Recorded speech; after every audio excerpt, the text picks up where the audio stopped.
October 2024, I visit Toronto, Niagara and Boston with Georgia and Michaela. Boston, with its famous CN Tower, is a fun city.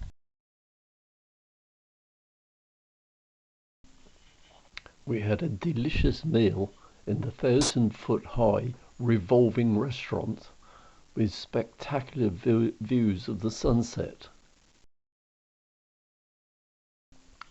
But oh no, that wasn't enough for my granddaughter Georgia. She had to do the death-defying edge walk, playing hell with both me and her mother's nerves.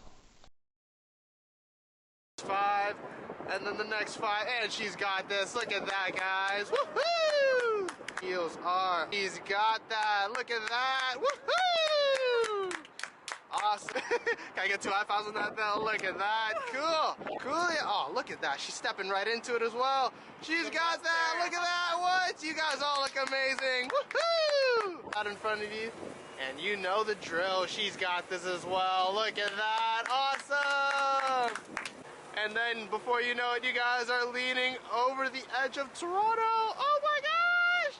But you guys just completed a Guinness World Record activity, the highest hands-free walk around the external of a building. So give yourself a round of applause for that. Awesome.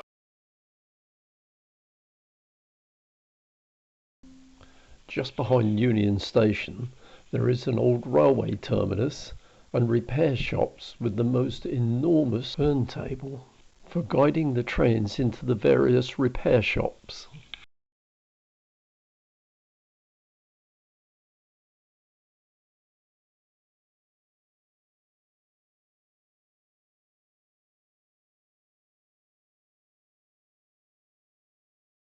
Some of the old workshops have been made into a brewery and restaurant where they serve an excellent beer. For a more leisurely pursuit, I visit the Museum of Illusions, where this hologram effect is fascinating.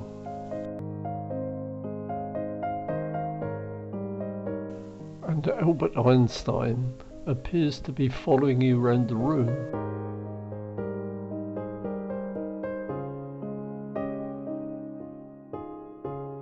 Also, this completely flat spinning disc appears to be three-dimensional.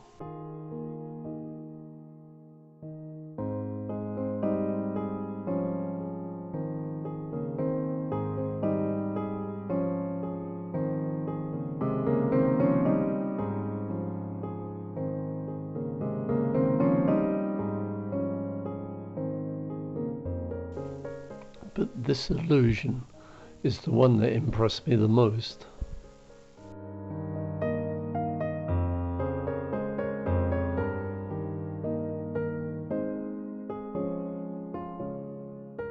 The local market stocks a comprehensive range.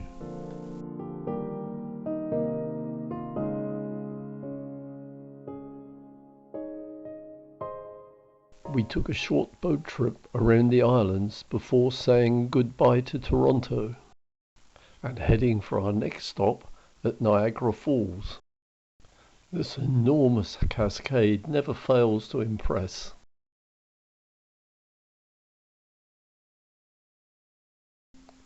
Rather unfortunate the way the poncho has folded.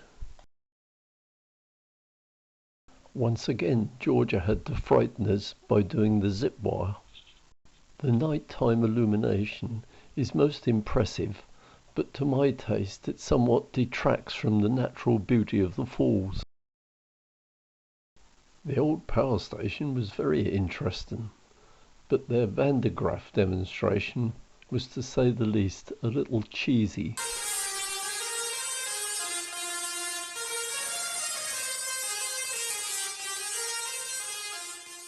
Our next challenge was to cross the Rainbow Bridge between Canada and America and fight our way through immigration, which took us about 2.5 hours. Next stop, Boston, where you can relive their famous tea party by throwing a bundle of tea into the ocean.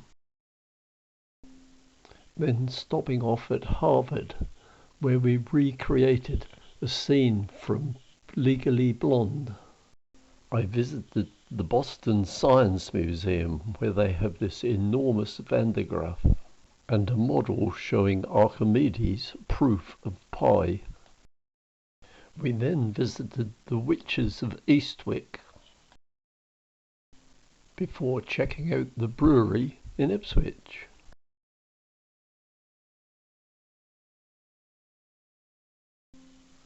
Then arriving at Kennebunkport, a charming little coastal village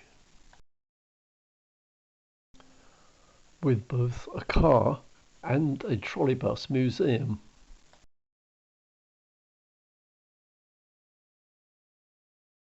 This was once the home of the late President George Bush.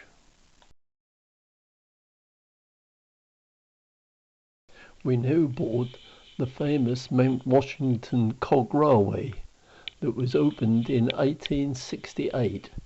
It climbs about 3 miles up to a height of 6,288 feet. I was pleased to see that the diesel engines are all protected by my fire trace systems. The highest ever wind speed recorded was 231 miles per hour in 1934 with this anemometer on the top of Mount Washington. We came to see the colour change in the scenery, and I must say we've not been disappointed.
We passed the Von Trapp Hotel with the view that reminded them of their home in Austria. We boarded a very crowded gondola to ride the cable car up Cannon Mountain. The views from the top were spectacular.